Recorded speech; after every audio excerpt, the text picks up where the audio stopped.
So for me, I was able to understand really early and have the realization that there's no such thing as a bad situation. It's just a situation. We just tie the word bad to it and Make it worse. Make it worse. So for me, a situation is, I've been through so many situations that I understand that there's going to be a huge blessing in the end, as long as I endure to the end. Absolutely. To be able to see it. Got you. But that's the first layer. There's gonna be a situation in the end as long as you endure to the end. Facts. Yeah. And one of the things for me is I've had so many experiences with this that the next level was understanding that the blessing was in the beginning. It's actually in the beginning through the entire process. That's the crucial part. The blessing is at the beginning that you think is the worst. For sure. Even when the termites came, I'm like, of course, I've never seen termites before, but a lot of people get scared, anxiety. I'm like, oh, this is the opportunity to learn. What are termites? I've never seen a termite before. That's my mind. Right.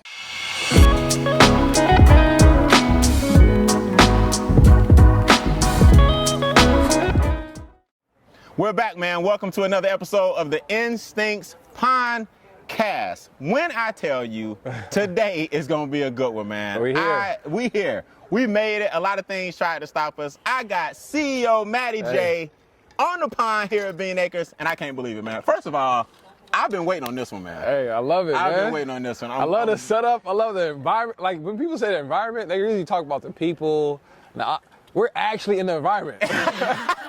We're actually breathing natural air, trees, birds, insects, ducks. Everything, ducks. We've been attacked by termites. You know what I'm saying? This is an amazing experience, and it set the tone for being with a high-level executor with high instincts. No, I appreciate it, man. You know what I'm I appreciate it, man. I'm excited, man. We're ready to play. We're ready to play, man. Yes, sir. And before I even start with my original question, and one thing I got to tell you is, believe it or not, you know what I like about you, man, is you laugh a lot, man. I love You just it. enjoy life. You know what I mean? it. You enjoy life. I love it. Every time I see you smiling, after almost every sentence you laughing, and you just seem to enjoy life, man. Yeah. We're going to talk about how that is. Amen. All right? The first question we ask everybody, we get serious up front because we want people to know that the laughter comes with a price, but it's a price you got to be willing to pay. Bar. What is arguably the most challenging thing in life you've had to overcome? Man. And how did you overcome it? I know it's a lot of them. But Arguably, because some people are like, that ain't really that bad. hey, it's yours. But it's mine. It's yours.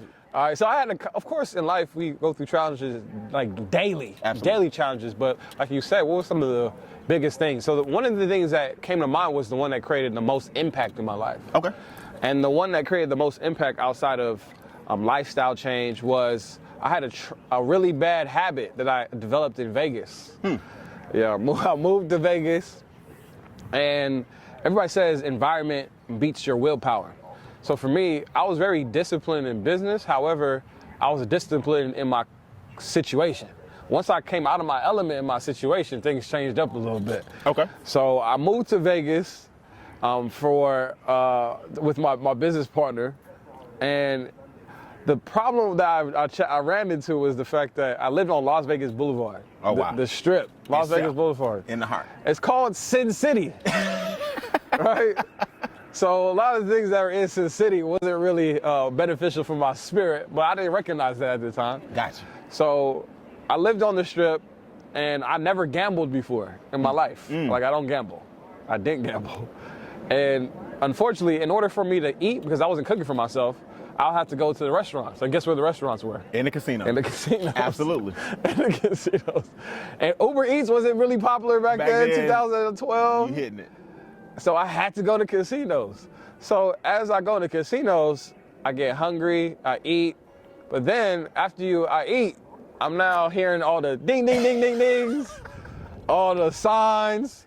And I'm not realizing that everything that's in that casino is made for you to influence you to gamble. That's why it's here. That's why it's here. And I never realized that. I got attracted to Vegas because all the bright lights and the tall buildings and the entertainment. But all that is paid for through people who lost their money in gambling. I didn't realize that. That's crazy. Right. Especially as disciplined as you are now.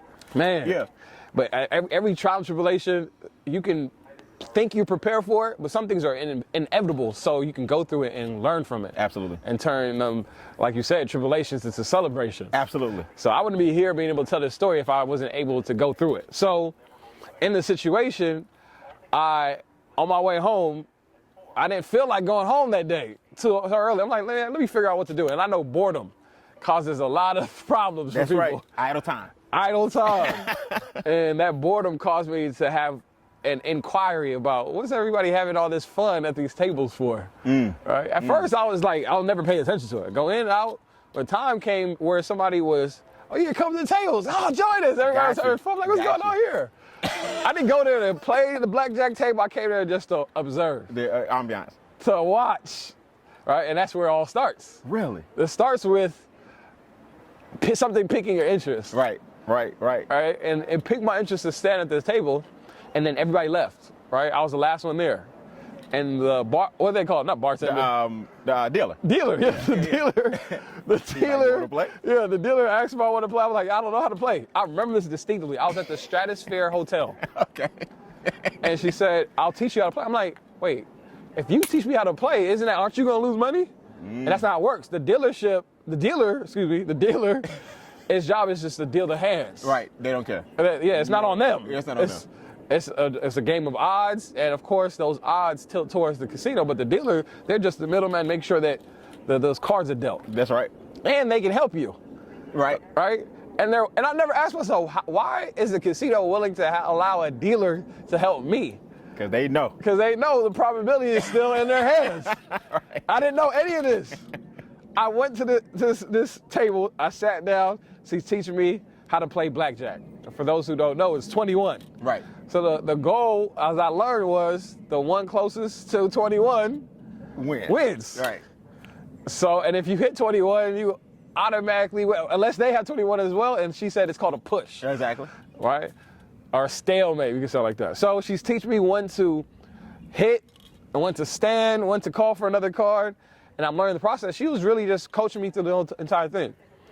Long story short, I make $2,800 off of a $50 bet. Your first time? First time ever. $50 Leaving bet. you to win like that. Yes. Are you kidding me? $2,800. I was excited. I was happy. And I noticed that she was happy for me in the beginning, but her smile was going down. I'm thinking like, because you work for the casino. But it was really because I wasn't tipping her. Oh, okay. I didn't know the custom. Yeah, you're not hitting her with nothing. I didn't know the custom at all. I didn't know better. Right. I even left. Like, you winning all this money. All this money. They didn't give me nothing. I'm coaching you nothing. I didn't know better. And when you don't know better, you can't do better. But anyways, by God's grace, where most people mess up at in hindsight, of course, hindsight's 20/20, most people don't leave when they're up. That's right. The greed kicks in. Let me get more. What can I do now? What can I do now? I'm playing with profits now. Right. So by God's grace, I had something to do, so I had to leave. Good. I had to leave, and by God's grace, I left up. Right. So I left, went home happy. Dang, everybody, why'd y'all tell me about blackjack? I didn't know it was this easy. Come up with these winnings. Nobody told me it was this easy. I don't know what everybody was talking about. Everybody must have been doing it wrong. Arrogant. Everybody must have been doing it wrong. Right. And I wasn't really, right. I wasn't giving thanks to God. That's like, hilarious. I know gambling was one of those things for me. I didn't really think that it was like God's will for her to gamble, but then again, I didn't think it was so bad that it was an issue. In the middle. So I was in the middle because of lack of education. Long story short, a couple days pass. I forget about it. I get a letter in the mail from Stratosphere Hotel. Like, what is this? Pull out the letter. It was handwritten. Mr. Matthew, I have a picture of it. I took a picture of it. I'm sure. Thank you so much for coming to our hotel. We want to comp you a free night stay, because some tickets to some of the events. Shows. I'm like, dang, I'm a VIP. I'm a high roller. I'm a little one night. Well, $50, I'm like, I'm a high roller. Were you Arrogant. Ignorant. Anyway, so I was like, okay, dang, do they do this for everybody? I only need $50. But anyways, I fell for the trap. They got me. They got you. Of course, hindsight, they were trying to entice me to come back to the casino so they can win their money back. Exactly. I said, all right, I'm going to go back. And I end up actually winning again. Oh, wow. Yes. That's all you needed. They hooked me up with the player's card. They put my name in the system, number in the system. they want to keep tabs. But that's how they were able to get my address the first time. But now they're getting more details, like what type of drinks I liked. What you like to do. What I like to do. They're trying to personalize the experience so I can not think about the money I may be potentially losing. That's right. Right, I understand it now. However, at the time, I didn't know. So, of course, the more consistent I am with going to the casino to gamble, the more I become a gambler. I'm now considered a gambler, so I'm now going to the casino more often than I need to. Now it wasn't a matter of I'm going here on leisure. I'm going here because I don't have anything else to do. Got you. I gotta go to the casino. And it wasn't about the money. I was making a lot of passive income with my brand. That's what brought you out there. Yes. Yeah, absolutely. Passive income, no problem. However, again, hindsight, I realized I was going to the casino as a place of, when I was stressed out on my business, I forgot what the term is that people use. When I was stressed out on my business, a coping mechanism. Coping mechanism, okay. Yeah. Okay. I go to the casino to cope. Got you. Right? The stress, relieve my stress. And they know that. Yeah. Oh my goodness. Long story short, I started losing. Losing so much so that even when I was winning, it was never good enough. Because you, in your mind, you're behind. Overall, you down. And you justify by saying, oh, I just made $10,000 yesterday. I'll just make it up again. Fail. It got so bad that I would usually go to the ATM to pull out money. So at that time, I can only pull out $500. I had 3 cards. I had my PayPal card and 2 of my Bank of America cards. So I can only pull out $1,500 total, right? At a time. So I'll pull out $1,500. I'll lose the $1,500. I'm like, dang, what can I do next? I gotta make my money back. Now you're getting creative. Doing this unnecessary creativity. Right. So they told me that they can front the money, just put it on credit. I'm like, yo, that's how they get you. That's how they get you. Now they give you advances to gamble. Advances. Oh yeah, just pay an extra 3%. We'll give you advance, no problem. Get out of here. I'm like, all right, bet, let's do it. And again, I'm justifying because I have the money. It's just I just can't pull it out. Right, you can't touch it. For the limits. Right. So I'll be in there, and this is when I realized how bad it was. I started to say, okay, maybe it's blackjack. Maybe I need to play something else. Oh man. Oh man. I love this story because this is probably how it happens to most people. But I thought this happened in movies only. I watch gambling movies. I'm like, why would you do that? That's stupid. Why would you? Now you acting it. That was me in real life, playing the leading role. So now I thought in my head, okay, let me just try a different game. That's why I went to roulette. I went to roulette. I went to the craps table. I'm like, dang, craps is too much going on. There's people in here yelling and lingo. I'm like, nah, it's too much for me. You got to be fast. I got to be something else. Did I lose or did I win? I don't. Yeah, right. That's why I knew it was bad. Yeah. When I didn't even know if I won or not. That's how I knew. I'm like, bring the money in. You don't want to be embarrassed. Like, wait. Everybody else is rolling. Craps is you got to be ready. You got to be ready and sharp. Super sharp. And they just throwing it out there, and I'm like, wait, is it landing where? You know how you know that's me? I know, I get it. Trust me. Bruh, I said, no, this ain't it. So, and I went to roulette.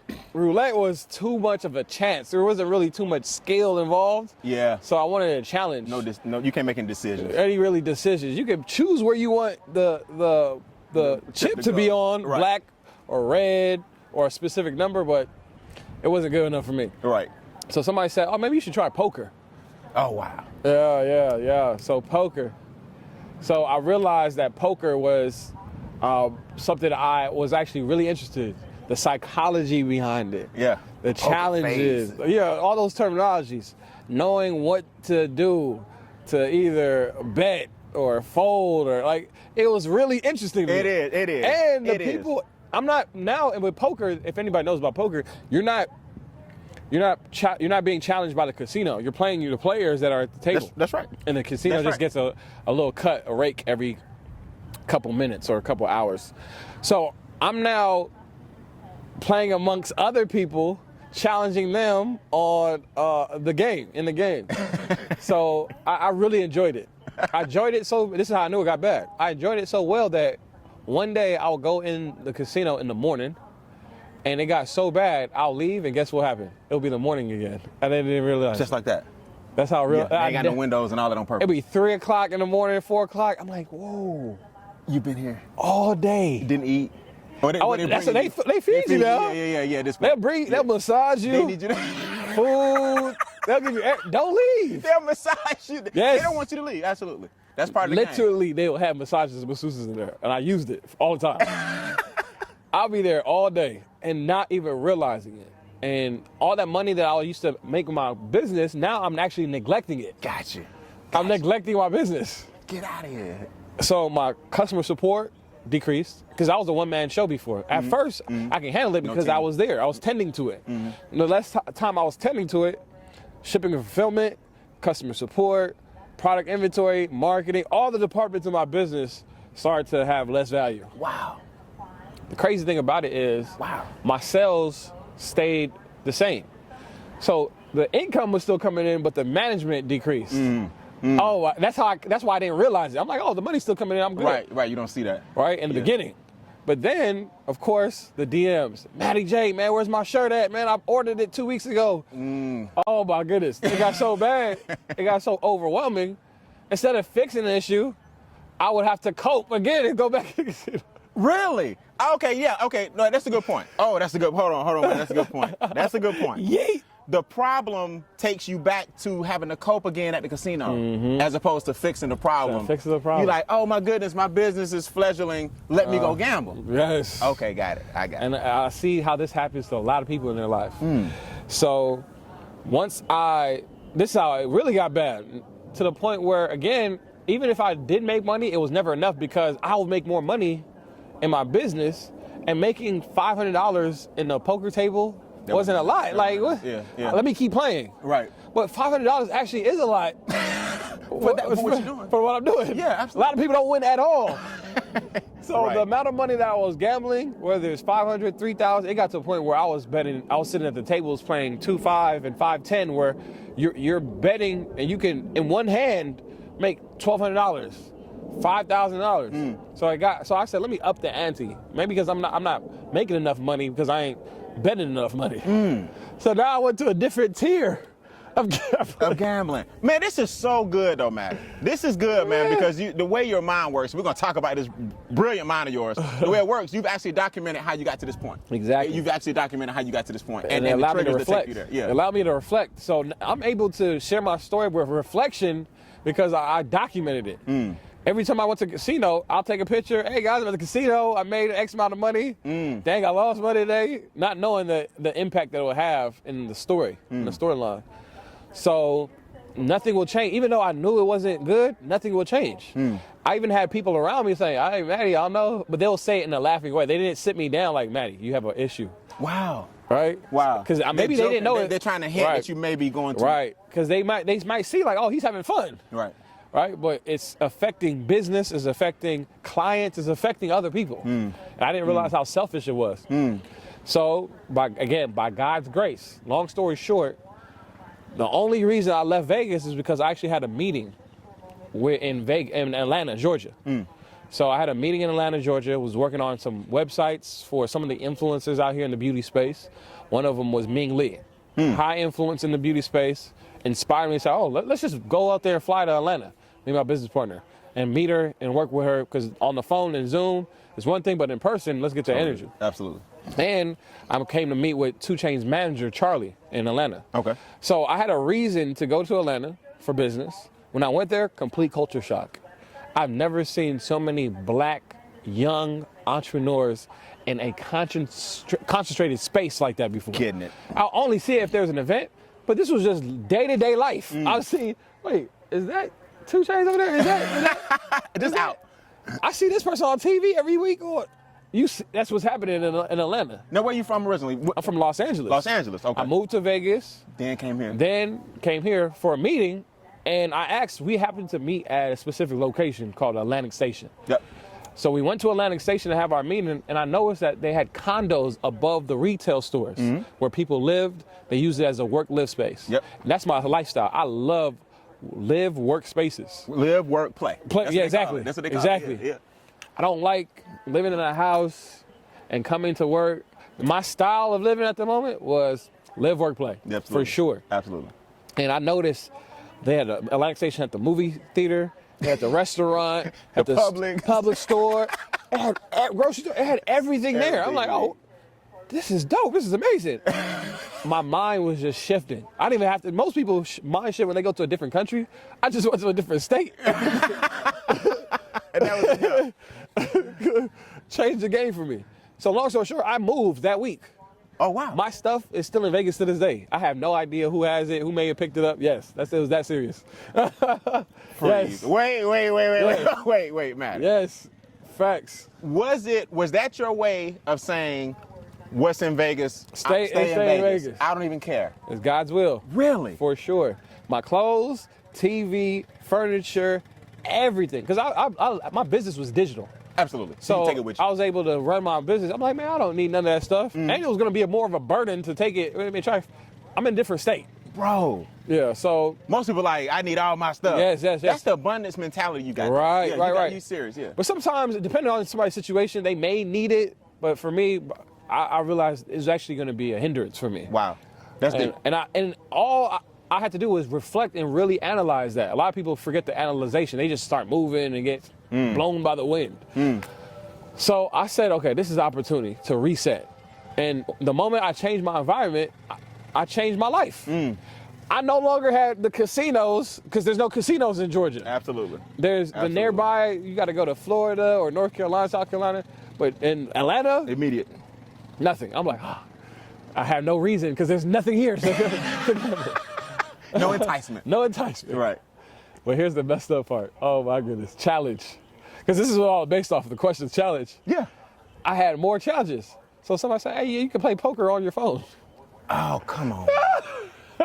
They introduced it to the digital Somebody gave me the app, man. Because I still felt fulfillment, but luckily there wasn't money involved. I wasn't that bad where I'm going to start putting money. The debit card on file. Right, on file. Before like actual gambling. But here's how they get you with a WSOP app, the poker app. You pay for fake chips, right? To keep playing, to get access to certain types of game. Oh, you still got to pay for it. Like kind of like Candy Crush. Yes, exactly. Yeah. They got me. I was spending like $50 here, $10 here, or $1 here. I'm like, whoa, what am I doing, man? Let me stop. So I had to even get off of that. I'm like, this is too much. Let me delete this app. I deleted the app. It's chasing you. All right. I realized what made me stop. There's two things. The first thing was you need to find other coping mechanisms, other things that brought happiness. Because the reason why I was playing poker is because it brought happiness. And I enjoyed it. Got you. But is poker the only thing that brings enjoyment to life? No. So I need to identify and make a list. What brings happiness to my life? And then choose which one am I going to partake in. Absolutely. And if I focus on the other ones, I'll no longer have any time for the poker. So I got focused on the business, got dialed in, and I found another muse and hobby, which was basketball. I played basketball more. I see you cross them up. I see you cross them up. So, how tall are you? Yeah, I'm 6'4". You 6'4"? Yeah, 6'4". Oh man. Yeah, I used to so play. Much, I thought you were like 6'7". Yeah, man. It's a boost. I got the Pondcast. I had to bring the Bottegas out, man. A lot of people had these shoes for fashion. I said, nah, we ain't gonna wear it for fashion. We're gonna wear it because we wear it need to the podcast, man. Yes, we got mud today.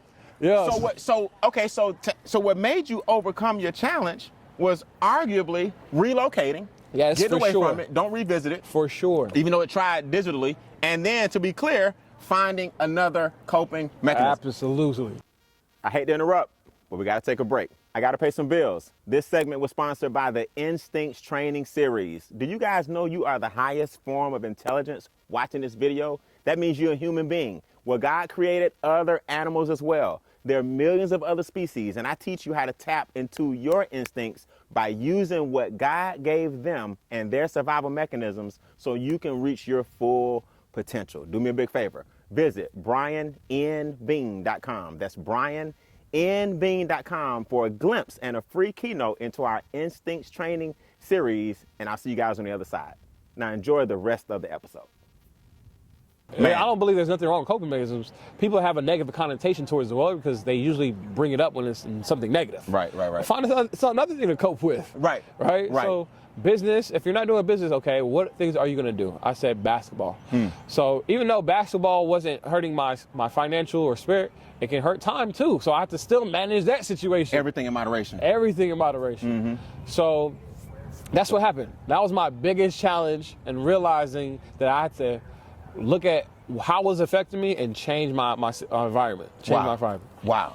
Man, let me tell you, man. I love talking to you, man. And we don't talk often, and I haven't even known you long. I feel like we do. We've been rocking for hundreds of years. That's right? how I feel. And we past due to hang out. Amen. But man, what I love about you is that when I talk to you, every time I talk to you, whether it's via text message or whether it's on the phone briefly or even setting this up today or hearing you speak, I never know what's gonna come out your mouth. And that's what I love about it, man. I love the fact, first of all, I appreciate you for sharing that. Thanks to because God. a lot of people may not know that. But I want people to understand that wasn't a gambling story if y'all don't if y'all missed it. That wasn't a gambling story, but don't miss the story, right? The thing is, environment and what you surround yourself with is critical. You know what I'm saying?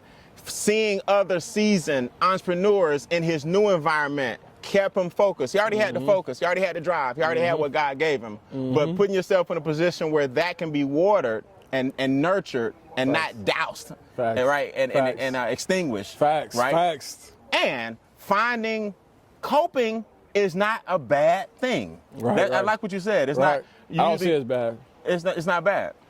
Let's go backwards a little bit though, because a lot of people don't know CEO Matty J. And this is, you know what, honestly, man, one of the most enjoyable things about doing this, it brings people together, man. I love it. It brings a lot of people I would have never met everybody, the whole team. The crew. Everybody. They didn't know you. They knew of you because I talk about you more than you think. Amen. But now it's bringing us together. So let's get to know Matty J. What got you the brand, first of all, that was so popular in California? What did you do in order for Ming Ling and 2 Chainz? What were you doing? So I started off on MySpace. I was really heavy on MySpace. So I think everything's about timing. So I was during the age where MySpace was booming. Was it? Wasn't that the first one? Yeah, one of the first ones. Black Planet? Black Planet? You know about Black Planet, man. You're a little young for Black Planet. Exactly. So that's why I mentioned right age. So the right age for the right platform and tied together. Perfect. So I was on the computer all day on MySpace. So my interest, again, because my time is being allocated here, was to develop my income, influence, and impact with this new platform. Got it. Called MySpace. So one of the biggest ways to show your value on MySpace was your profile. Who had the best profile page, the best song on there, the best designs, the best edited photos. That was the key. That was the key piece. Okay. I understood that. Not on a marketing and branding level, I just understood if you want to increase your happiness and your value and your social capital, your MySpace page got to be on point. On point. Now, what year is this, Matty? This is 2009, 10. Okay. Yeah, man, 8, 9, it's 10. funny how fast things have gone in decades. For sure, man, for sure. So, on MySpace. As I built my interest, I caught traction with my designs because I have a creative eye. However, there's a website called freemyspacetemplates.com that allowed you to go there, copy the HTML code, and MySpace was interesting about MySpace. It allowed you to get in the back end. Yeah, and it did. Code your own platform. Your own stuff, absolutely. Customize, Customize it. They'd never let you do that now. Man, play around. They'll give you a set template, change the name, that's it. That's it. They gave you back-end access to customize your profile. And through that, I learned the skill. I learned how to design and code through MySpace. Really? Yes, sir. I learned, because I was in the back, I'm like, what's all this? HREF and brackets and equal signs. You learned HTML code? Yes, through MySpace. Wow. So, because when I used to copy and paste the code from the website, I'll look at it and I'll realize I wanted it to be blue instead of red. So I'll go in there and change the hex code. And as I was changing and manipulating the code, I started to understand the language better. Get out of here, Because man. code is just a language. It's computer language. Right. So as I developed my skills there, people start to see, dang, Matty J. Well, my name at that time, I used to go by Candy Man. I used to sell candy in high school. Yeah. So you've been entrepreneur from jump. Yeah, since 2005. Candyman back then. Candyman. So they said, yo, Candyman, how do you make your MySpace profile like this? So I now can offer my services and get paid for it. So that's what I ended up doing. I started selling designs, soliciting my service, and then this is how I built a relationship with celebrities.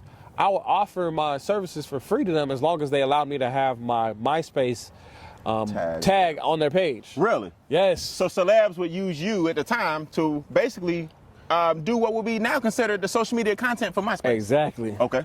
Exactly. Okay. And I didn't know all this at the time. I was just running the play.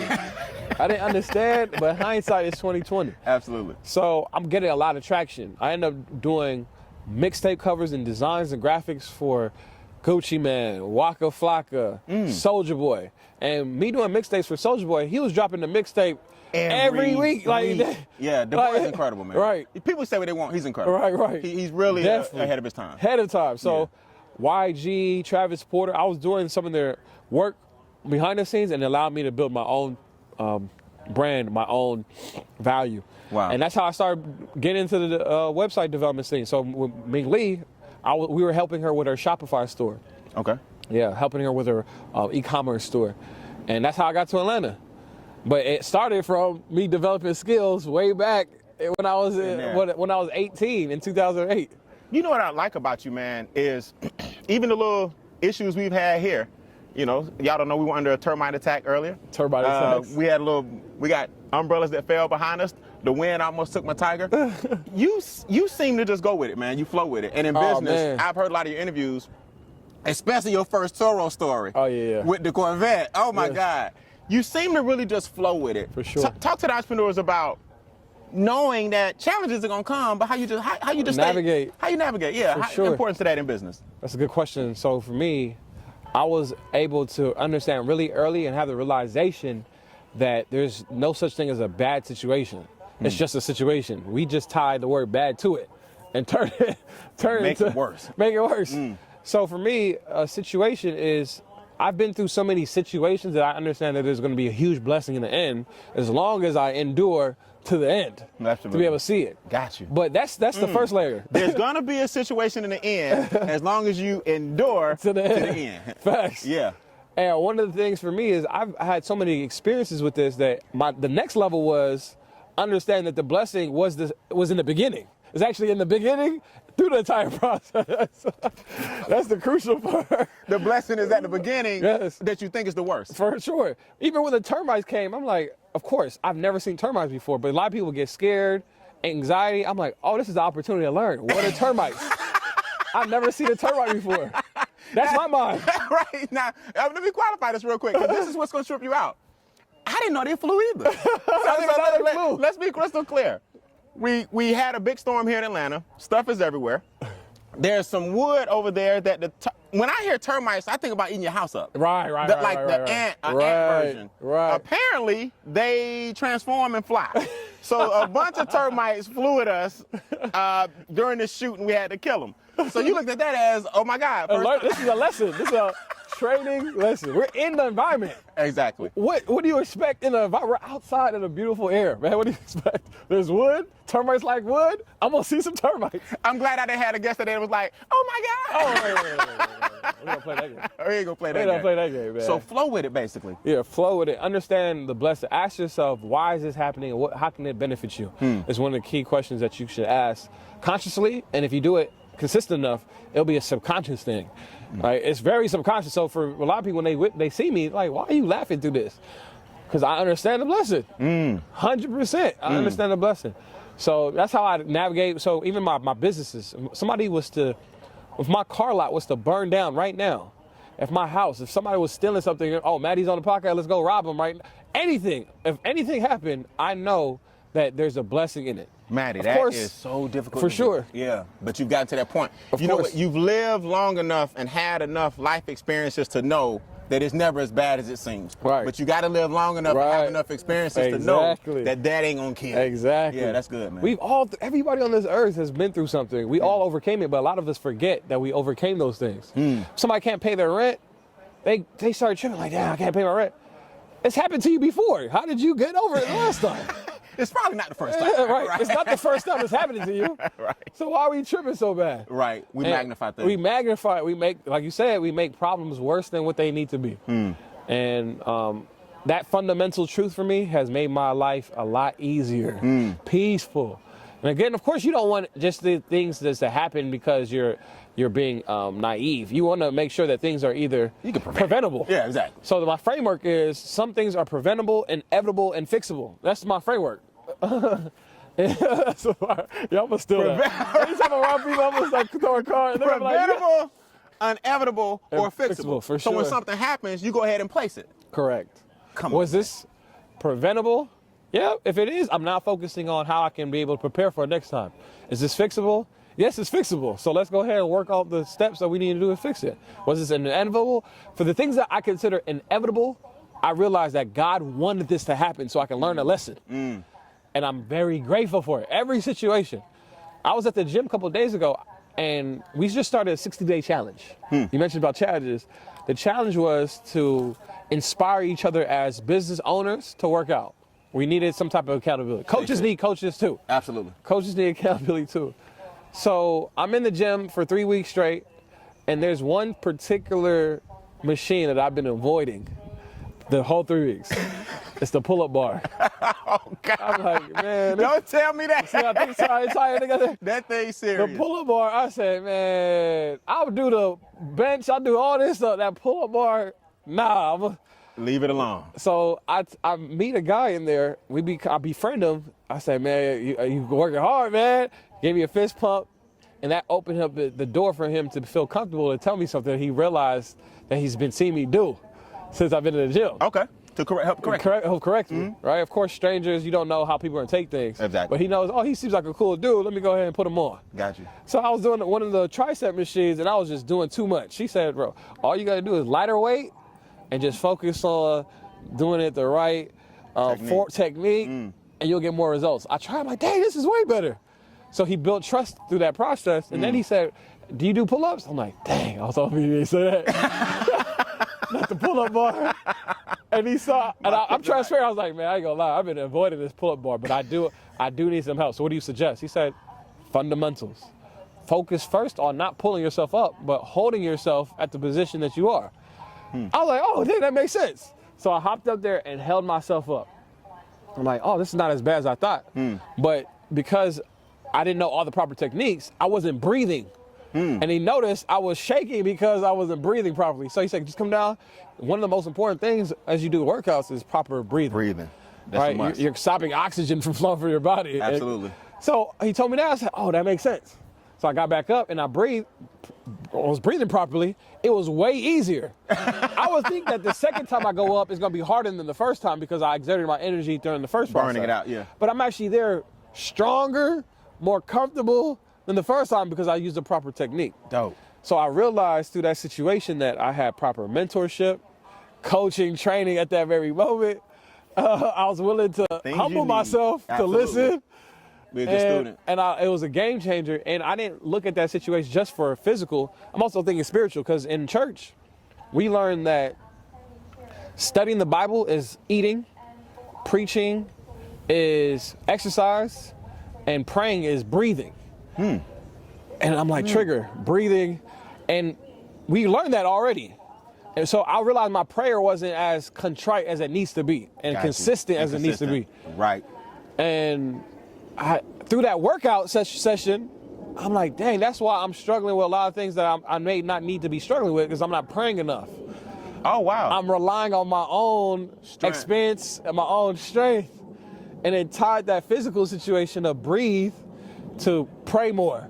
Because praying is breathing, that's what we're taught fundamentally in church. That if you don't pray, you're not breathing. Makes sense. If you don't preach, if you don't go out and witness, you're not praying. Man, they're gonna be out of cars, man. Can I get another stack of cars, please? If you're not praying, you're not breathing. These things are universal principles. Universal. Yeah. So for me, I always, because a lot of people come to me for business development, and they ask me a business question. I'm like, that's not the issue that you're having. I ain't gonna lie.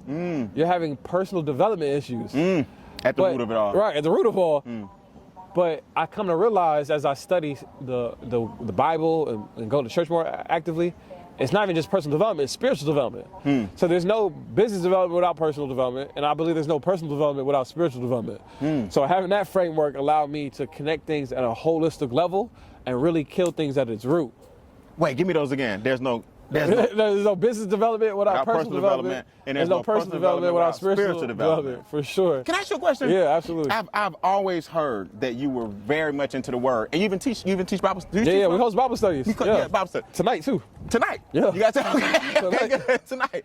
What, in your opinion, and I ask a lot of people this because I appreciate the journey. In your opinion, what's the difference between spirituality and religion? That's a hard one because I go out.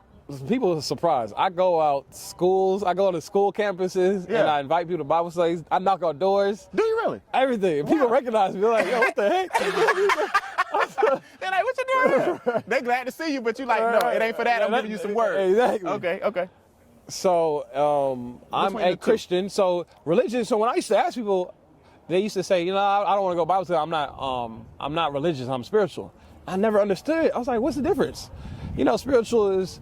I never understood. To me, it was just people were just making an excuse not to. That's what I thought in my head. Mm-hmm. So to answer your question, I understand that, from my understanding, that religion are some sets of teachings that we can actually follow. So the religion aspect is knowing what to do, how to do it, when to do it, where to do it, all that good stuff. And the spiritual is actually being that.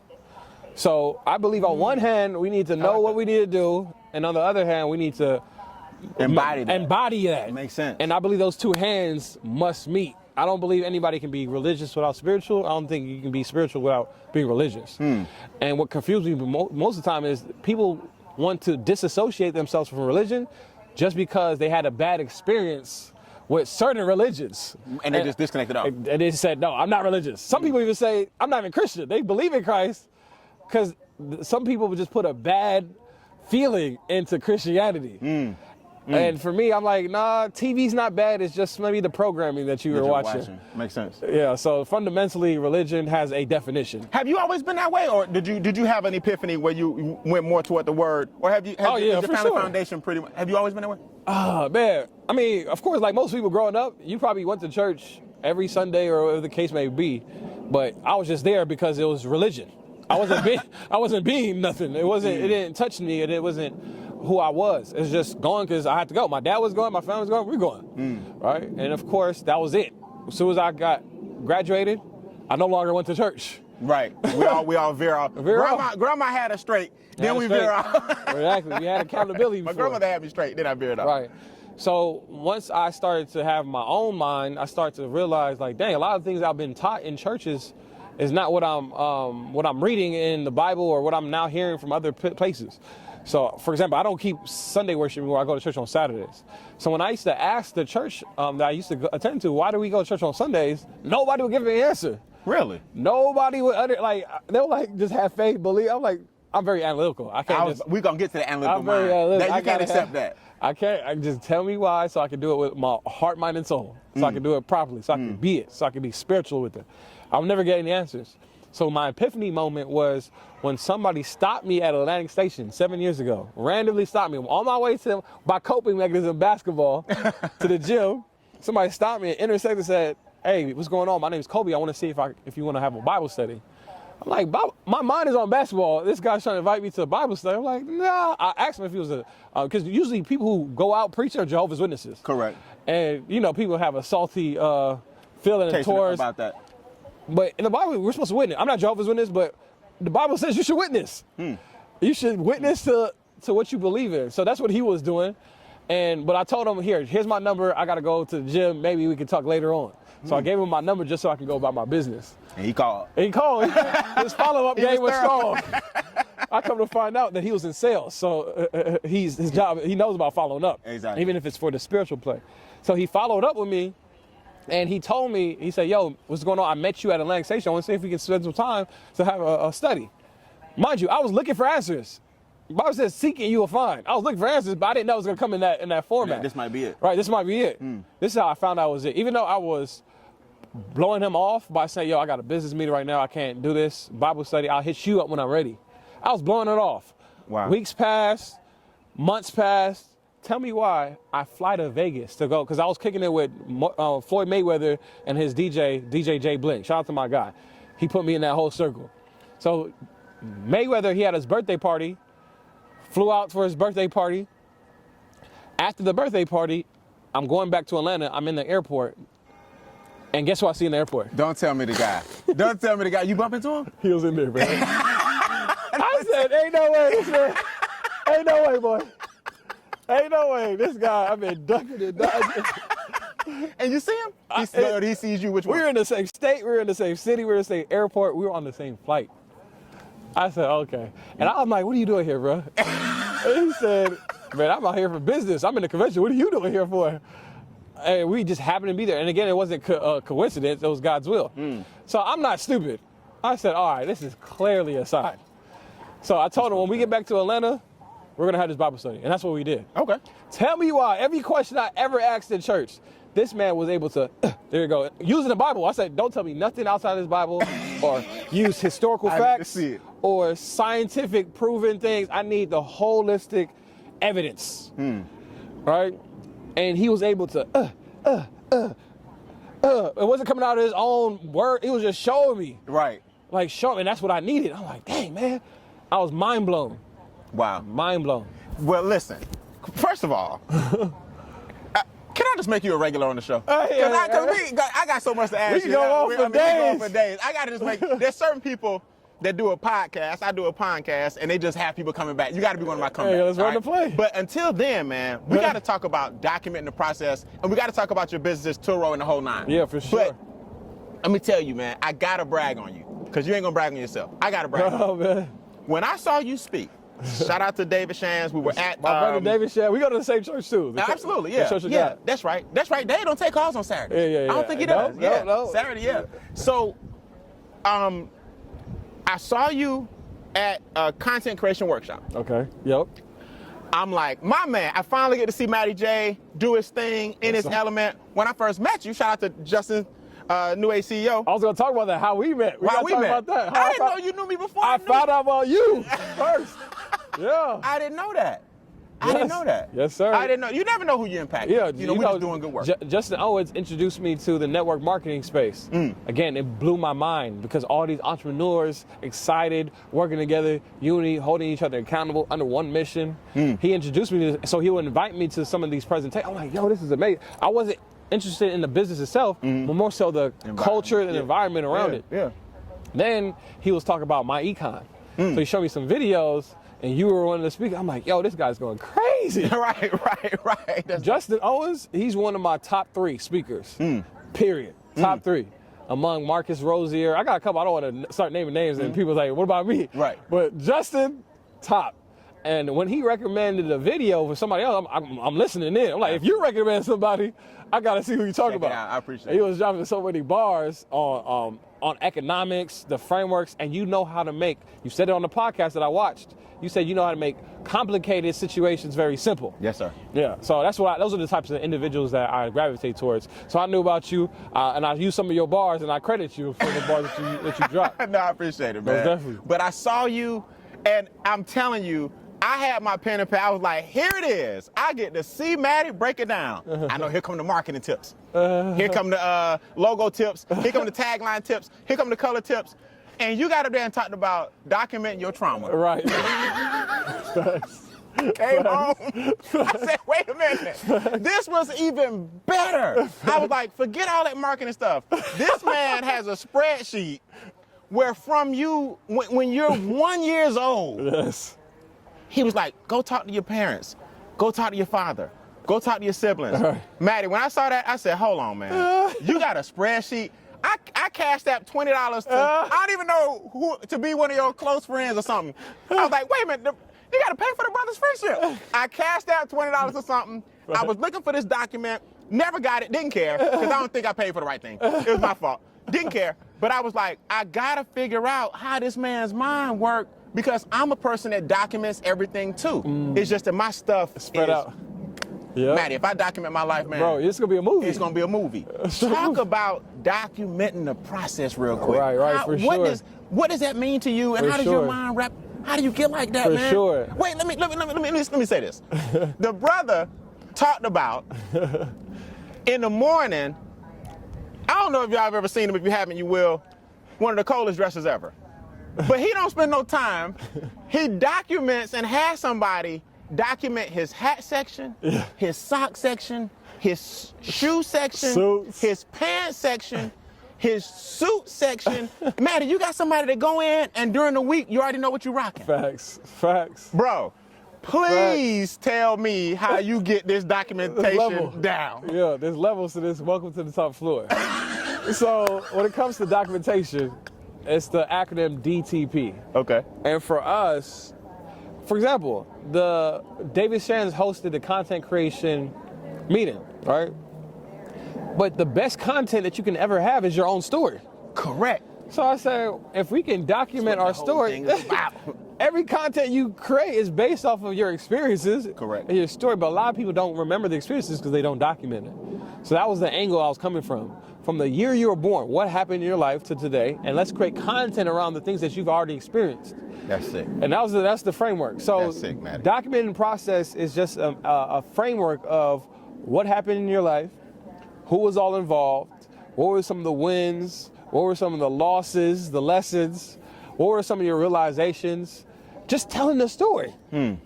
And by telling the story, not only are you allowing somebody else to know who you are and what you do and how you do it, but you yourself get to know yourself more, and which allows us to have more self-awareness. And through self-awareness, we have self-reflection. And self-reflection, we'll be able to identify our strengths, weaknesses, and opportunities for growth. And that's the framework that I really know that's going to really cut some of down the problems that we have. A lot of people say, yo, I can teach you Facebook ads, I can teach you Google ads, YouTube ads, marketing tactics, logos, everything that you said. But once you learn that, it didn't fix the real problem. The real issue is you don't know yourself enough. You don't have a relationship with yourself enough, strong enough relationship. You think it's your IG post. Right. It's you really, think you ain't got no followers because it's really you. Yeah, we say all the time, and when you say issues real slow, it's you. It's you. And you have to believe that. It's you? Are you kidding me? It's you. It's you. Now look, as a speaker, I heard a lot of stuff. I've never heard it's you. It's you. Now, I don't know if I'm slow. Yeah. And you're in the space. You heard all the top speakers. I've never heard it's you. I'm surprised nobody really says that enough. I love that. I'm gonna give you credit all the way through. All right, man. Yeah, so I don't that's need what the credit though. God came through with that play. Absolutely. Yeah, for sure. So it's basically you identifying, document the process, is helping people also identify how the things they've been through have affected them. Exactly, 100%. And when we do something successful, whether you consider it big or small, people are going to be inspired and motivated by it. They're going to ask, yo, how did you do that? And a lot of people don't have the answer for them because they don't know the answer, because they didn't document their process. When you document how you did it, you'll be able to simply share, oh, these are the steps I took. And that makes the process create more impact. And the more impact you create is the more income you can generate. And I 100% believe that. A lot of people want some more income. They ain't trying to create enough impact. Impact. I love that. I love how you reverse engineer it. For sure. That's what it was. You reverse engineered. Let's talk about that. Hold on, free. Hey, I need all y'all to come hear this, man. Everybody come over here. This next section, all y'all. Pull up. Get your sofas.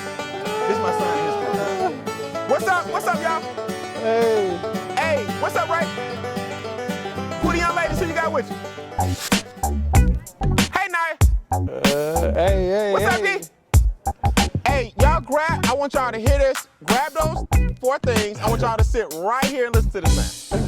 This is gonna be good. That's a bar. Yeah, for sure. That's how you're supposed to run that play. Because I'm about to go into some stuff now that y'all need to hear. You're gonna watch this replay anyway. So to document the process, is there a spreadsheet, a course, or a website? If so, I need to get it myself. For sure. I love that concept. For sure. So we have a framework. So I believe when you hear information, usually when I share it, it's more in the philosophy term of me making sure everybody understands the philosophy behind documenting the process. Okay. Before you can run the play, you have to believe the play. Absolutely. And understand the play. But then now it's time to get activated. So I have a framework. We start with the motivation, then the inspiration, then the education, and then the activation.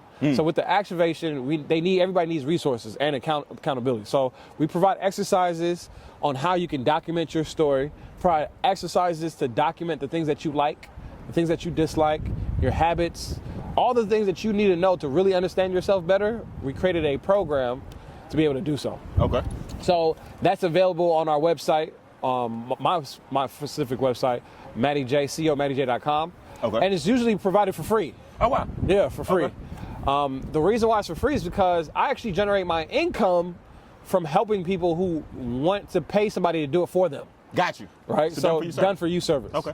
So as you know, the framework is either you do it yourself, or you do it with somebody, or you pay somebody to do it for you. Makes sense. So I really enjoy the done for you to get paid, but the do it yourself, I have plenty of resources where people can actually document their story themselves. I would love that, man. Absolutely. I would love that. I'm definitely going that way. So that's on your website. Yeah. Give it again People usually text me for it. So I have a phone number. Okay. The phone number is 404-905-1580. If you text EPD to that number, you'll get access to that document. Okay. And EPD stands for extract, package, and deliver. That's our framework. Okay. Yeah. Extract, package, and deliver. EPD. EPD. Yeah. So we'll put that number in the captions for everybody so you can get that, and that'll give them access to it if they want to do it themselves. Exactly. All right. Now, you are one of the first individuals I've ever heard use Turo. Turo, dang. I had no idea. Here's what happened. A gentleman told me, he said, Brian, you got all these classic cars? I said, yeah. He said, man, you should put them on Turo. I was like, I heard about Turo. I heard that Turo is exotic car rental. Now, one of my cars is a 61 Bentley. Mm-hmm. One is a 66 Mustang, and one is a 58 Thunderbird. Mm-hmm. I don't care what nobody say. I'm not putting it on that. They ain't driving those, okay? First of all, you got to know how to pump the gas 3 times. You got to know the little tricks of a vintage car. Mm-hmm. But it was basically telling me my car should be on Turo. I said, no, you don't put those on Turo. People don't drive those but me. Mm-hmm. But what is it? They were like, man, CEO Matty J is killing it. Mm-hmm. Pushman Mitch is killing it. Mm-hmm. I said, okay. Explain to people who don't know what Turo is and how they can make money with it. Right. So Turo is a peer-to-peer car rental platform. Meaning peer-to-peer, meaning you don't have to start your own car rental company. You can literally upload a picture of your car, price it, make your descriptions, and then Turo provides the clients for you, and you hand the keys and do the check-ins and the checkouts. We're in the age of peer-to-peer, where you can share, get access to things that you're using, that you may be using that are underutilized. You can share it with your friends and get fairly compensated for it. Okay, so it's basically the Airbnb of the car Exactly world. what it is. Right. It's the Airbnb for cars. Now, a lot of people don't even know what Airbnb is. They heard of it, they don't really understand it. Well, for those who don't, it's the same thing. As far as Airbnb, if you have a room that's not being utilized, you can rent it out. If you have the whole house, you can rent your whole house to travelers, people who are coming into town, and give them access to the places that you have for rent. I turned Bean Acres into an Airbnb. It's wisdom. It's also used for movie companies have used this. This like a dead body was over there on the movie the other day. We dug a hole. Look like they shot Ozarks here. We shot Ozark here now. Yeah, shot Ozark. I understand. I teach this concept of cash, asset, cash. I took some cash. I bought the 20 acres. It's now an asset that makes me cash. Mm-hmm. Safe to say Turo is the same thing? Exactly what it is. Now, some people would say your car's a liability. Let's talk to them real quick. We're getting cars that have already depreciated. Exactly. What's the ideal scenario for Turo? I hate to interrupt, but don't you want me to pay the bills? You want the show to stick around, right? This segment was sponsored by the Instincts Training Series. Now, what is that? You ever wonder why a duck does not have blood vessels in his feet? You ever wonder why a polar bear or a brown bear or a black bear take care of their young to the death like any mother would? You ever wonder why a cheetah has a really long tail? You ever wonder why a rhino has birds on his back? You ever wonder why a praying mantis has 1,000 eyes? I could go on and on and on, but the Instincts Training Behavioral Series will show you how to reach your full potential as God's highest creation. That's right. You're the most intelligent form on the planet, but you're the weakest emotionally. I'll show you guys how to tap into your instincts and reach your full potential and be more productive personally and professionally. Visit briannbean.com. That's briannbean.com for a free keynote and tap into your instincts today. Now back to the episode. Right, so we say in our program, we turn liabilities on wheels to assets making deals. So first, realizing that your car is not a liability if you don't want it to be a liability. So the best way to share that story is how I was able to do it. So my first car ever was my Tesla Model S. Okay. I had my car, but the issue was because I lived in Atlantic Station, I didn't need to drive my car as often as most people did. Yeah, you walking around. I'm walking around. Yeah. And I work from home. My home office, where I live, play, and work, I didn't have to go anywhere. So the car's sitting, basically. The car is basically sitting. So I have a car that costs me $900 a month, insurance, another $300. So I'm paying $1,200 a month for a car, which now people consider a liability, right? In the economic terms, it's really a depreciating asset. right? But I call it liability because money is coming out, it's not coming in. It's not coming in. I never really understood depreciating asset. Yes. If you really think about it, Right. to me it's an oxymoron. That's how I felt. I never understood That's the how I term felt. depreciating asset. That's I'm how like, I no, felt. a depreciating asset is not an asset. Right. It's a liability. That's how I felt. But cars make people feel better when they call them That's probably why depreciating assets. That's probably why they Don't fall for that one. Don't fall for the play. Far for me on that. I'm about to suck There you go. Make it 2-1-2. It's a liability. So we turn it into an asset. Yes, Okay. for sure. I'm gonna start saying that to people because Yeah. that's how I believe. That's how I felt, but I didn't feel like everybody wanted. But the more people who say that, that's Don't how make it goes. sense. It's oxymoron. For sure, for sure. So how'd you flip it? You got the Tesla. So I had a Tesla, and I said to myself, look, and I was inspired. I was listening to Dave Ramsey. He was really focusing on, look, you can't have all these debt and liabilities. So somebody put me on that. But as an entrepreneur, a lot of his framework didn't apply to me, and I understood that. So I took what I needed from it. I didn't miss the forest for the trees. I took what I needed from it. And I also was introduced to a guy named Jereme Pearson. He has a book called Brass Knuckle Finance. Really helped me with understanding minimalism and buying the things that you need, not the things that necessarily that don't move the needle for you. So that got me in the right mindset. And through that mindset, it influenced me and motivated me to look for ways to decrease my costs. Got you. And so I watched another documentary on Netflix called Minimalism. Minimalism. I've seen that. Yeah. Crucial. People living in little bitty. Right. Yeah, They barely. they're happy because they have what they need. Right. Right. So after I reprogrammed and changed my mind with what I wanted to do by changing my mindset, I then looked for ways to cut costs. So I'm looking at my expenses. My top expenses was my rent. I'm paying $3,200 a month for my unit that I'm at, and my car note, $1,200. So I'm basically paying $4,400 a month. Too expensive. For a home and car. Like, dang, most people don't make that much money. Right. I'm just spending on these two things. Got you. So I said, all right, I like my spot. I utilize it how I want to utilize it, so I'm gonna keep it at that price. But my car is being underutilized. Makes sense. So what can I do? So my boy introduced me to a website called Relay Rides. And the reason why he told me about what Relay Rides was is because one day we were having a meeting in our condo, and abruptly he said, yo, I gotta go downstairs and give somebody the keys to my car. I'm like, what? You about to give somebody the keys to your car? He had a dope Camaro. I had a Superman stitching on the seats when you open the door, the Leon lights. I love riding in his car. And he let people lend it. And I'm like, why in the heck would you give your keys to somebody, a car that nice? He said, oh yeah, I rent it out when I'm not using it. And I was mind blown. My mind was blown that somebody would allow somebody else to drive their vehicle. Yeah. It's first of all, no emotional attachment. No emotional, that's the key. That's the key. Yeah, no emotional attachment. So he introduced me to it through his own experience. I didn't need it at the time because when that happened, I didn't have a car. But when I started to realize I needed it, it triggered my mind. Like, hold up, there is a platform where I can make money from my car by renting it out. And forgot what it was called, but I went on there. I remember Relay Rides, it wouldn't pop up. It's because Relay Rides changed its name to Turo. And I realized it's the same company. Okay, got you. It's like, I got it. That's I found it. Right? So now I'm doing research. I go on YouTube University, start researching who are people that are currently renting out their car, what's their experience like. A lot of people, when they start a new play, they don't do enough research from people who are already doing it. Makes sense.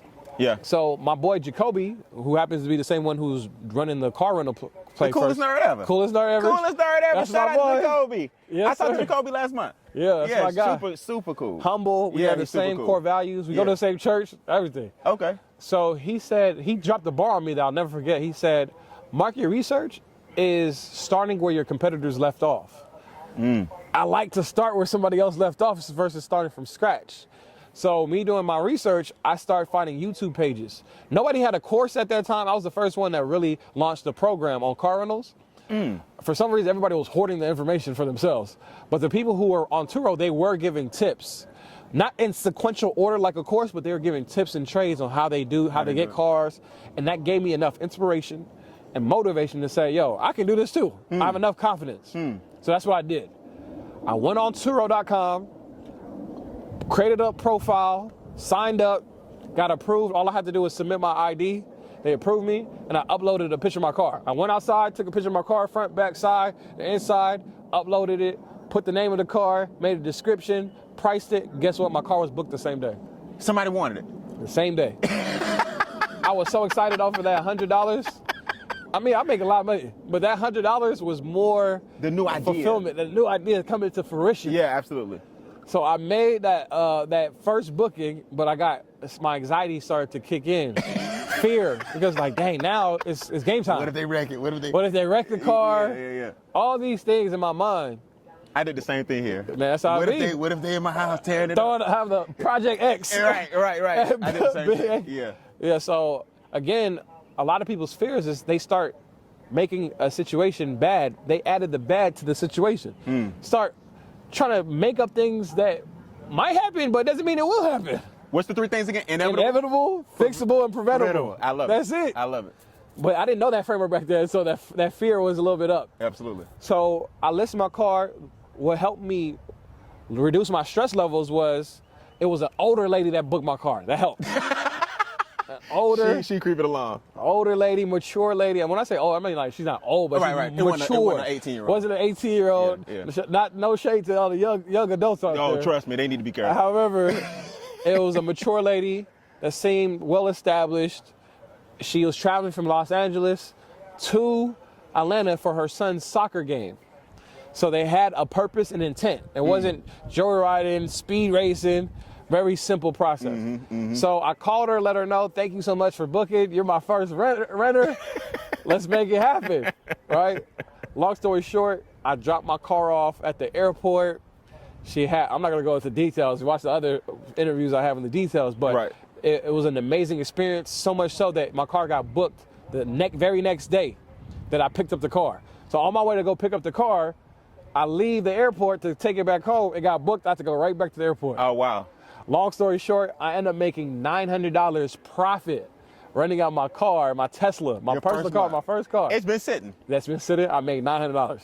So now what we do, we get another one. That's exactly what I said. My mind's like, hold up, this is working. I waited the second month. So the second month, because I documented the process, I knew my numbers. And I say, when I know my numbers, I can grow my numbers. So I had an Excel sheet. Turo didn't provide documents on how much money you're making on a day-to-day basis. What is profit? What is your expenses? The process. Yes. Yeah. So I documented my expenses, all that. And I realized that I had room for improvement. At the point, I was only charging $100 a day for my Tesla. I said, what happens if I charge $150? Right? Well, so a lot of people are scared to do that because they feel like if you charge more, you're going to get less bookings. But I'm really big on testing. I tested to see what is going to be the case. If nobody books it, cool. I'll just bring the price back down to 100. Yeah. Can't hurt. Yeah. Right? I might lose a booking or two, but it's worth the experiment. Yeah. And that's how I looked at it, as an experiment. So I'd raise the price to $150, and guess what? Still getting booked. Some people try to figure out ways to double their income by adding more products. I just raised my price, and I made more money. Right? Not only that, that's a good one right there.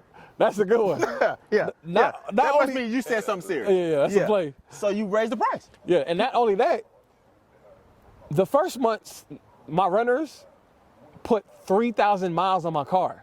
I'm like, I don't know if this car gonna last. Now your anxiety kicking back in. Yeah. Challenge. We got a challenge, but again, it's like we can figure something out.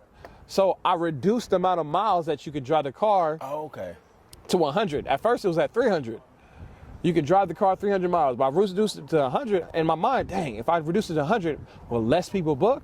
Experiment. Nothing changed. So now they're penalized if they go over? Yes, they go over. So now I'm putting less wear and tear on the car and charging more, and I realized that I can charge extras for having the car already pre-charged because it's a Tesla. It's a Tesla. Having extra services added.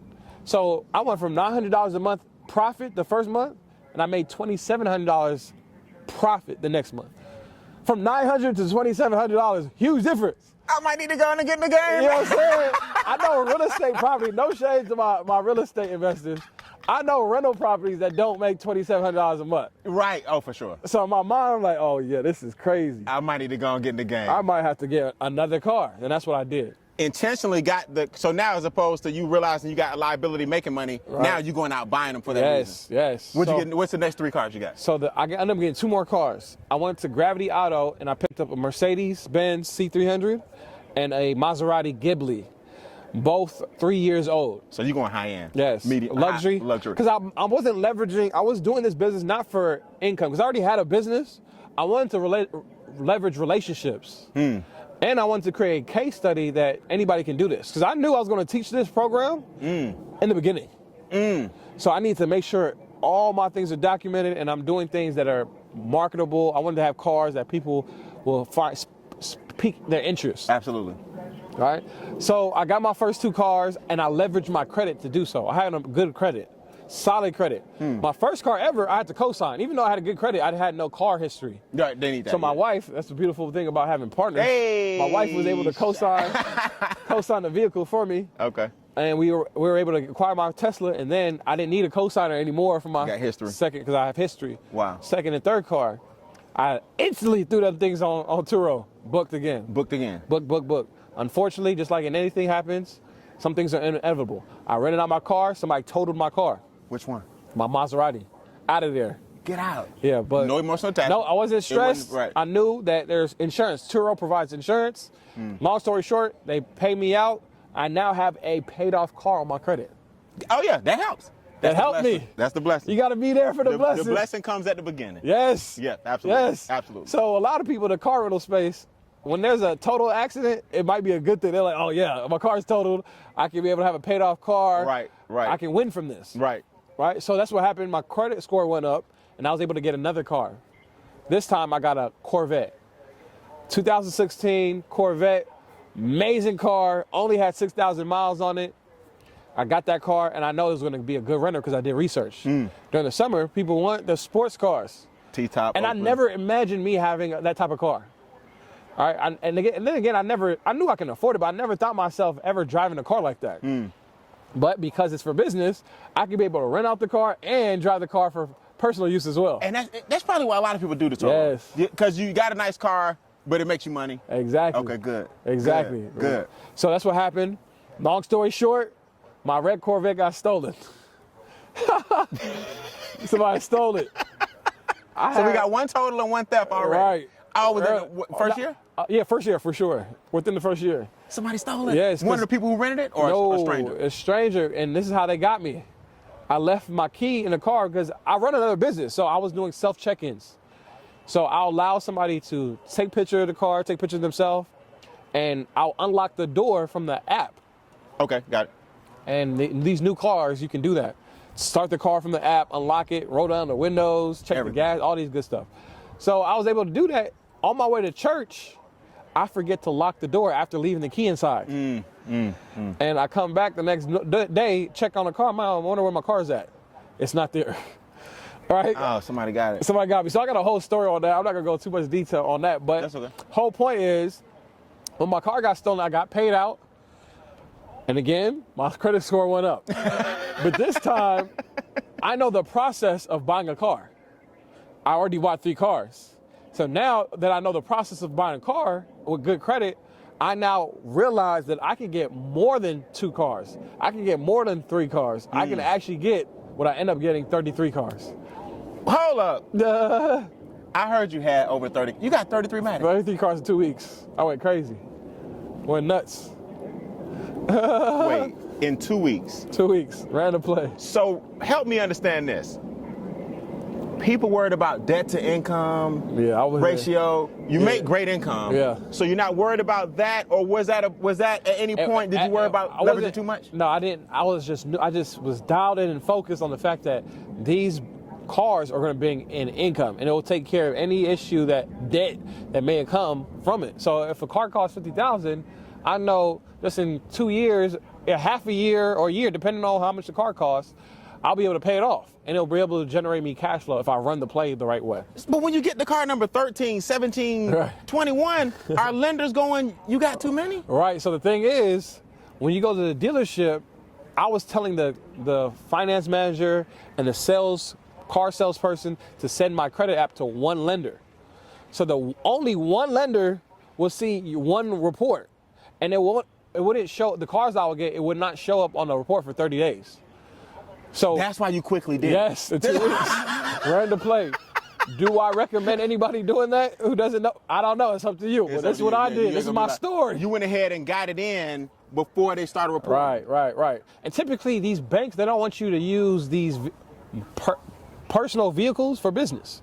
You want to separate them. Right. However, I was just running the play. Right. I wanted cars and I had them under my personal name. Really? And that's not good. You don't want to have these vehicles under your personal name because of liability. Since then, you changed it? Right, of course. Yeah. Debt to income, like you said, if I need to get a house, they'll see 33 cars. No way. Even though you have the income, you got to pay these cars off first. Right?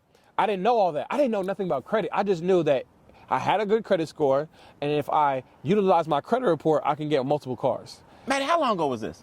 2017. Just 5 years? Yes.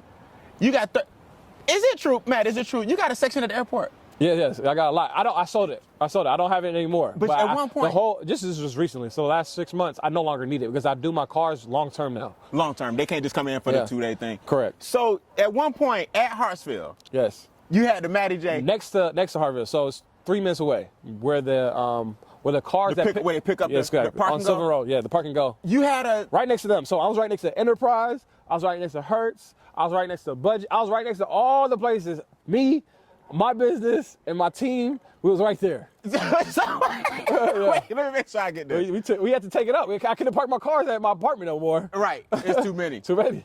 Hertz, Enterprise, Matty J. Yeah, exactly. You right there. The team, I want to say Matty J. Of course, squad. I'm being funny with this, but the squad. Yes, your crew. Sure. So y'all renting them out just like Hertz would. Just like Enterprise would. But utilizing Turo. So we wouldn't accept walk-ins because I didn't have any experience with private rentals. All I knew is that Turo provided the insurance, Turo provided the clients. We only did clients from Turo.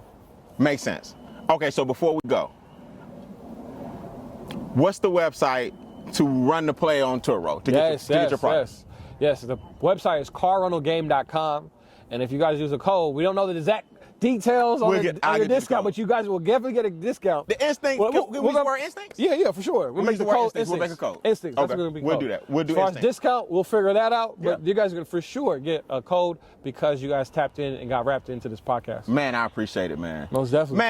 Man, when I tell you I'm super proud of you, we'll be here for hours, bro. Yeah, we'll be here for hours. In my mind, I'm like, oh, okay, we got 2 hours. We got so much to talk about because I got to get you on this boat and take you back across. Yeah, we got to run the play. We got to run the play on the boat. So before we go, we'll give you the link and the code to get the discount on the Turo course. Yes, sir. We know where to go to get the document, the process, do it yourself or done for you. The phone number, yes, sir. The phone number as well. And before we go, 2 things I want to tell you. On your pull-up game, I had a gentleman out here named Giant last week. Shout out to Andre Norman. Andre Norman's my guy. Andre Norman was here last week. Oh, I know. We did his interview. I know he went spicy on here. I love the story. He brought Giant. Okay. The next week. First he brought Life is Life. Oh, that's my guy too. Okay, of course. Then he brought Giant. So Dre is becoming a regular, bringing the heavy hitters. That bar over there, Giant trains the locks. Jadakiss and Styles P. He is a pull-up expert. What are those? He pulls up on this bar, turns like Superman, and flies this way. Oh my goodness. Then does steps in the air, all while he's in the pull-up position. And his name is Bartenders. T-E-N-D-E-R-Z. Bartenders. That makes sense. I'll put it in the caption. Go check him out. I want brothers that know each other. Y'all need to work together. Yeah, you putting me on. I'm putting you on. That's crazy. Yeah, you got to see that. The other thing, before we go, what animal, this is the closing question, do you relate to the most and why here at the podcast? That's a very, very hard question. However, I'm really spiritual and we host Bible studies. And in the Bible, Christ likens the children to lambs. So I realized that, I'm like, dang, why do I want to be a bear or everybody wants to be a lion? All these different tigers, exotic, they're mighty, strong, ambitious, they represent pride, power, all these things. But I'm like, a sheep and a lamb I'm like, why did Christ say we should be like lambs? What? I have to investigate the matter, understand the matter. And I realized it's because lambs have a characteristic. Their eyes aren't really good. Their eyesight is garbage, right? And because their eyesight is garbage, they have to rely on listening really well to their shepherd. So I realized that everything I do in my life, I need to have some type of source. Not a resource, I need a source. So God is my source, and I need to make sure that I'm always in a humble position, and I'm always humbling myself to always understand what the next play is that God's gonna give me. So a sheep and a lamb, everybody wants to be the goat. You know what I'm saying? And you are that, but I love your humility. I want to be the sheep that follows the lamb wherever he goes. I love that, man. I love it. That's the best analogy I've heard in a long time with these animals, man. Appreciate that. I agree. I appreciate it, man. Well, listen. This episode, of course, was sponsored by Monetize Your Message. We believe that your story belongs to you, but your message belongs to the world, man. Amen. This is CEO Matty J. Check out the comments under the YouTube section. Check out the comments on IG. Check out his links. We'll get you the discount code so you can get access to all of his courses. It's my honor, man. Hey, I want to talk to you about relationships and business. You got to come back. Man, we got to bring the young lady up. We got to talk about. You know me, I got to tell you about, y'all. Have you been on B Acres? Y'all need to come through. Y'all need to come through, man. Hey, sir. Hey, this is CEO Matty J, man. We appreciate it. It's a great day to change lives. Hey. It, man. Let's go.